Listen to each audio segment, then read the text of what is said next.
kumain sila ni JR.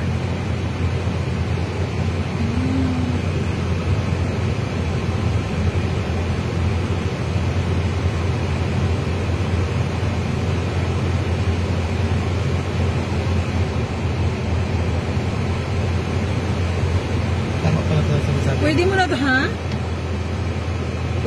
Pwede ka na mag-car pag Sabado kasi walang traffic na.